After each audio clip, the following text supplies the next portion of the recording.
बिस्मिल्लाहिर्रहमानिर्रहीम। अस्सलाम वालेकुम एवरीवन, कैसे हैं आप सब लोग। उम्मीद है आप लोग सब खैरियत से होंगे। जवाद मेमन समेत अपडेट्स पी के एक बार फिर हाजिर है कराची स्पेशल अपडेट के साथ।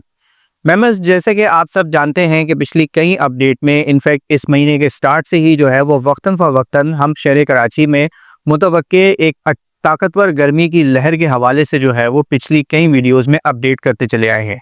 और इसी सिलसिले के चलते पिछली वाली वीडियो में भी हमने अपडेट किया था आज से 3-4 दिन पहले कि शहर कराची में तकरीबन 19 से 20 अप्रैल के आसपास जो है वो एक और काफ़ी ताकत पर जो है वो गर्मी की लहर का इम्कान मौजूद है। इसकी बुनियादी वजह जो है वो बहरा अरब और पाक ईरान बॉर्डर के आसपास जो है वो एक हाई प्रेशर सिस्टम के मुल्क में दाखिल होने की वजह से है।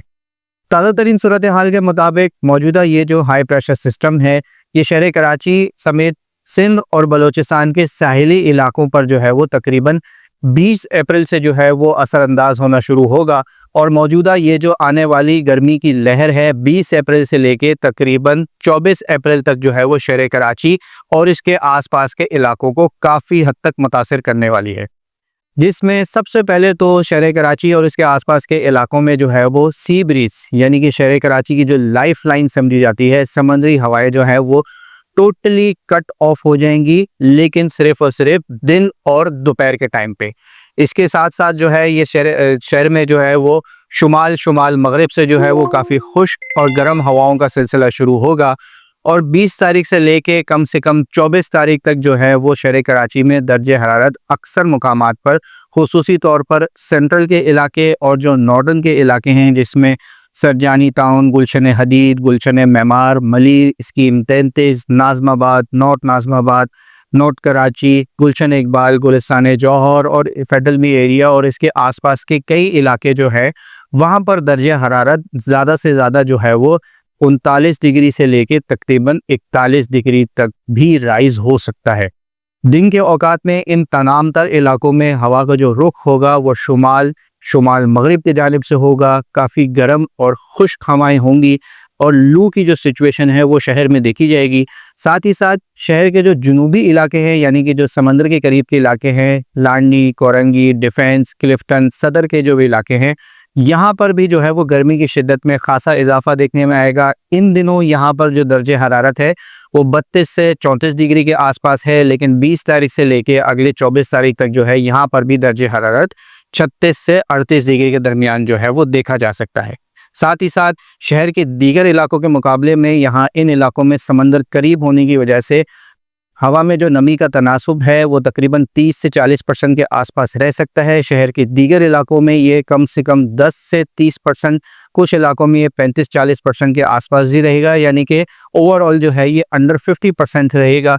लिहाजा जैसे कि आप सब जानते हैं, हम इस बात को काफ़ी हद तक बार बार एक्सप्लेन भी कर चुके हैं कि हवा में नमी का तनासुब ज़्यादा होने की वजह से इन इलाकों में जो फीज लैग टेम्परेचर है वो एक बार फिर 42 से 45 डिग्री, कुछ इलाकों में ये शायद थोड़े वक्त के लिए इससे ज़्यादा भी जो है वो महसूस किया जा सकता है। ये वो टेम्परेचर होता है जो इंसानी जिस्म को ना सिर्फ महसूस होता है और हमारा इंसानी जिस्म जो है इसी टेम्परेचर के महसूस होने की वजह से उसे रिएक्ट भी करता है। इसमें स्वेटिंग, डिहाइड्रेशन, हीट स्ट्रोक जैसे ख़तरात जो हैं वो मौजूद रहते हैं।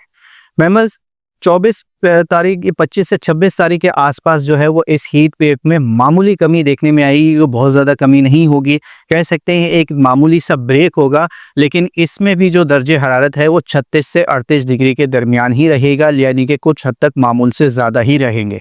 इसके फ़ौरन बाद जो है वो देखा जाएगा कि 26-27 के आसपास जो है वो एक और काफ़ी ताकतवर गर्मी की लहर ना सिर्फ कराची बल्कि सिंध और बलूचिस्तान और जनूबी पंजाब के भी बड़े हिस्सों को मुतासर करने जा रही है, जिसके ज़ेर असर शहर कराची में एक बार फिर काफ़ी हद तक दर्जे हरारत बढ़ते हुए नज़र आएंगे। और यहाँ पर दर्जे हरारत की जो हद है 25-26 से जो हीट वेव का इम्कान नज़र आ रहा है वो 40 से 42 डिग्री तक भी कुछ इलाकों में जो है वो ये टेम्परेचर जा सकते हैं। यानी कि 20 तारीख से ये जो शदीद गर्मी का सिलसिला शुरू होगा, ये इसमें हल्का फुल्का ब्रेक जो है वो 24-25 के आसपास आएगा। बहुत ज़्यादा रिलीफ वाला ब्रेक नहीं होगा, कुछ हद तक टेम्परेचर्स डाउन होंगे और 25-26 से एक बार फिर जो है, या 26-27 से एक बार फिर जो है वो शदीद गर्मी का सिलसिला दोबारा शुरू होगा, जो कि कम से कम इस महीने के आखिर तक रहेगा। यानी कि 20 तारीख से लेके इस महीने के आखिर तक, यानी कि 30 तारीख तक, अगले 10 दिनों तक कराची में वक्तन फ़वक्तन गर्मी का जो सिलसिला है वो शदीद जो है वो होता हुआ नज़र आएगा।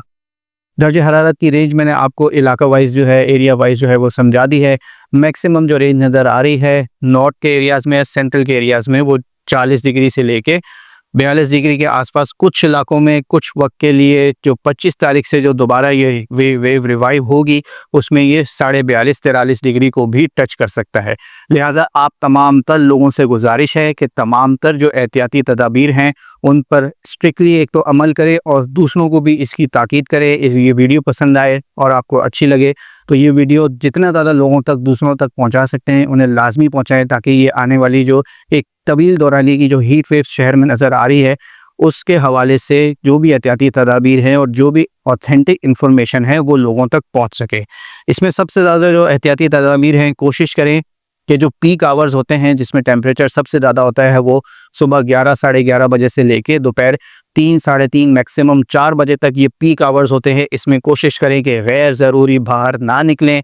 अगर अपने बाहर जाने के टाइम के शेड्यूल को इन पीक आवर्स के अलावा कर सकते हैं तो बहुत अच्छी बात है, लेकिन अगर निकलना बहुत ज़्यादा ज़रूरी है तो फिर एहतियात के साथ निकलें। इनमें एहतियात ये होती है कि हल्का खाना खाएँ, बहुत ज़्यादा पेट भर के ओवर ईटिंग ना करें जिससे फूड पॉइजनिंग, डिहाइड्रेशन या वॉमिटिंग का ख़तरा हो। साथ ही साथ हल्के रंग के और खुले हवादार कपड़े पहने, टाइट कपड़े या गहरे रंग के कपड़े ना पहने, क्योंकि इनकी वजह से बॉडी को जो है वो एयर वेंटिलेशन एक तो रुकती है, दूसरा डार्क कलर्स की वजह से जो है वो टेम्परेचर भी जो है वो बॉडी को मज़ीद ज़्यादा फील होता है। इसी के साथ साथ पानी का इस्तेमाल ज़्यादा रखें। कोशिश करें कि जूसेस या इस तरीके के जो नेचुरल जूसेस होते हैं उनका इस्तेमाल ज़्यादा रखें। पानी की जो मिकदार है उससे अपने आप बढ़ाएं, ताकि आप जब भी कोई इस तरीके की सिचुएशन में मौजूद हों तो ज़्यादा स्वेटिंग, ओवर स्वेटिंग की वजह से डिहाइड्रेशन या बेहोशी जैसे हालात, चक्कर जैसे हालात या हीट स्ट्रोक का जो वो ख़तरा है वो आपकी बॉडी को कम से कम रहे। साथ ही साथ बच्चों को, स्कूल गोइंग बच्चों को और बूढ़ों का जो है वो ख़ासा ख्याल रखें। इनको ना सिर्फ आपने इन्फॉर्मेशन देनी है बल्कि एहतियाती तदाबीर भी जो है वो बिल्कुल बच्चों की तरह समझानी है कि वो किस तरीके से जो है वो इस सिचुएशन को मैनेज कर सकते हैं। क्लाइमेट चेंज का दौर है, आगे आने वाली नस्लों में जो है वो इस तरीके के बहुत सारे जो है उन्होंने ये सूरत हाल देखनी है। साथ ही साथ मेंबर्स, आप सब जानते हैं कि हम इस ज़मीन पर अकेले नहीं हैं, हमारे साथ बहुत सारा चरिंद परिंद, दरख्त और दीगर जानदार भी मौजूद हैं। कोशिश करें कि सिर्फ चरिंद परिंद और दीगर जानवरों के लिए किसी अच्छी सायेदार जगह के ऊपर जो है वो पानी और खाने का इंतज़ाम करें, क्योंकि जिस तरीके की शदीद गर्मी, सर्दी, बारिश, जो भी मौसम हो, जिस तरीके से आपको भी फील होता है वो उसी तरीके से इन जानदारों को भी फील होता है। ये बेज़बान जानवर हैं, हम नहीं जानते कि इनकी किस सिचुएशन में होते हैं, क्यों हमें नहीं पता होता। लिहाजा ना सिर्फ ये सदका जारिया है बल्कि आपका फ़र्ज़ भी है, अशरफुल मखलूक़ात होने की वजह से ये आपका फ़र्ज़ भी है कि इन चरिंद परिंद और इन बेज़बान जानवरों का भी लाजमी ख्याल रखें। गूगल पर जाएँ, बेहिसाब आइडियाज़ मिल जाएंगे। आपके घर में ऐसी बहुत सारी फालतू चीज़ें होंगी जिसके ज़रिए आप सिर्फ इन सारी चीज़ों को जो है वो मैनेज कर सकते हैं। बाहर से कोई स्पेशली चीज़ें ख़रीदने की भी शायद ज़रूरत ना पड़े। इंटरनेट के ऊपर जो है वो इसके बहुत सारे जो है वो ऑल्टरनेट्स और इस तरीके के जो से वो चीज़ें हैं वो आपको मिल जाएगी। लिहाजा इनका ख्याल रखना भी बहुत ज़्यादा ज़रूरी है। सिलसिला ये जो शदीद गर्मी का है ये 20 तारीख से लेके 30 तारीख तक कंटिन्यू करेगा। इस दौरान टेम्परेचर जो है वो थोड़े बहुत अप एंड डाउन होते रहेंगे, हल्का फुल्का रिलीफ मिलेगा। लेकिन अच्छी बात यह है कि शाम या रात के औकात में जो है वो समंदरी हवाएं जो है वो कुछ हद तक बहाल हो जाया करेंगी, जिससे ना सिर्फ समंदर के करीब के इलाकों में, शहर के दीगर इलाकों में भी जो है वो मौसम कुछ हद तक बेहतर होगा। लेकिन हवा में नमी का तनासुब ज़्यादा होने की वजह से रात के टाइम भी जो फीज लाइक टेम्परेचर है वो 30 से 35 डिग्री के आसपास हो सकता है। यानी कि ओवरऑल जो सिचुएशन होगी वो काफ़ी हद तक अनकम्फर्टेबल ही रहेगी। ये सिलसिला ये दिन के टाइम पे जो है वो हवा का रुख बदलेगा, खुश्क हवाएं होंगी, लू जैसी हवाएं होंगी। शाम या रात में समुद्री हवाओं का सिलसिला शुरू होगा। इससे सेंट्रल और जो नॉर्थ के जो इलाके हैं वो इलाके जो समंदर से दूर है, यहाँ पर रात के औकात में मौसम जो है वो खासा बेहतर रहेगा। कुछ हद तक ये काफ़ी हद तक कह सकते हैं कि ये मामूल के टेम्परेचर और कुछ इलाकों में मामूल से थोड़ा सा कम भी हो सकता है रात के जो मिनिमम टेम्परेचर हैं, क्योंकि जो नॉर्थ की जो हवाएं होती हैं, शुमाल मगरिब की जो हवाएं होती हैं, ये रात के औकात में अमूमन ड्राई होती हैं, तो मौसम इन इलाकों में काफ़ी हद तक बेहतर हो जाता है। वीडियो पसंद आए तो इसे लाइक और शेयर करना ना भूलें और इस तरह की तमाम तर लेटेस्ट वेदर अपडेट जानने के हमारा यूट्यूब चैनल और फेसबुक पेज लाजमी सब्सक्राइब कर लें। अपना बहुत ख्याल रखिएगा। पाकिस्तान पाइंदाबाद।